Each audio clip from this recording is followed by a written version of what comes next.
Hello everyone, আজ না একটা ব্লগ নিয়ে চলে এলাম। আবার রোজ তো মিনি ব্লগই দিই, তাও আজকে মনে হলো ব্লগটা একটু বড় হবে, তাই তোমাদের সঙ্গে শেয়ার করছি। আমাদের পুকুরটা দেখেছো, এখানে বাড়ির সামনে যেটা আছে, কত মাছ। সকালবেলা উঠেই এই মাছেদের খেলা দেখতে দারুণ লাগে। তার সাথে এই যে সামনের বাড়িটায় কিছু মাছরাঙা বসেছিল, আর এখানে তোজোর স্কুলের জন্য রেডি হয়ে গিয়েছে। আর প্রচন্ড রোদের তাপ আজকে, বিছানাপত্র সমস্ত কিছু ক্লিন করে নিয়ে একটু লেবু মধুর জল খেয়ে নিলাম। আজ যেহেতু বৃহস্পতিবার, তাই সকাল সকাল স্নানটা সেরে নেবো ঠিক করেছি। এদিকে একটু আম ছিল, গাছের এক বান্ধবী দিয়েছিল, তো ওটা সিদ্ধ বসিয়ে দিয়ে চলে গিয়েছিলাম স্নান। তো স্নান থেকে এসে দেখলাম ভাতটাও হয়ে গেছে, ফ্যানটা ঝরিয়ে নিয়ে চাটাও করে নিলাম। সকালবেলায় মর্নিং ড্রিঙ্কস আর ওর বাবার সাথে বসে চা, এই দুটো যদি না হয় তাহলে দিনটাই যেন অপূর্ণ থেকে যায়। যাই হোক, একটু অ্যাপ্রনটা পরে নিচ্ছি, কেননা আজকাল মাছ ভাজতে গিয়ে বড্ড তেল ছিটকে যায় আর ছ্যাঁকা খেতে হয় আমাকেই।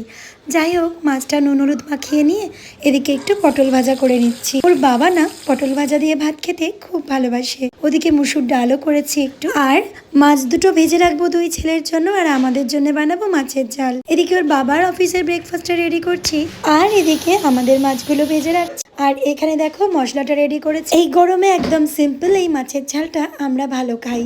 আর এদিকে ওর বাবার ব্রেকফাস্টে হলো মুড়ি, শসা আর টক দই, একটু বিট লবণ আর একটু চাট মশলা দিলাম যাতে একটু টেস্ট হয়, আর সামান্য একটু জল দিয়ে একটু মুড়িটাকে জাস্ট ভিজিয়ে দিলাম।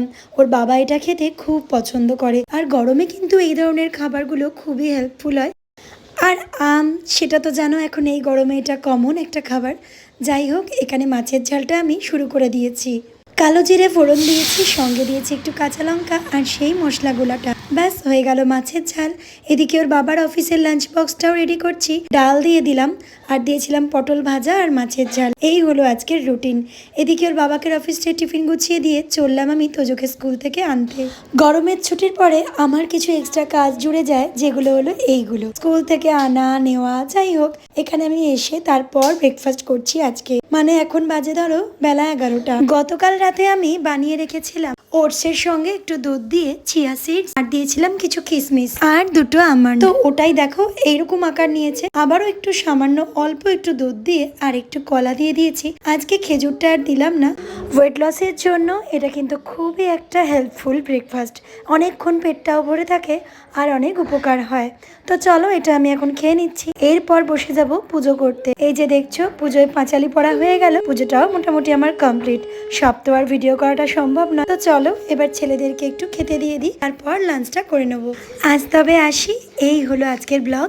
আবারও দেখা হচ্ছে তোমাদের সঙ্গে নেক্সট কোনো ব্লগে। সবাই ভালো থেকো, ভালো রেখো, টাটা।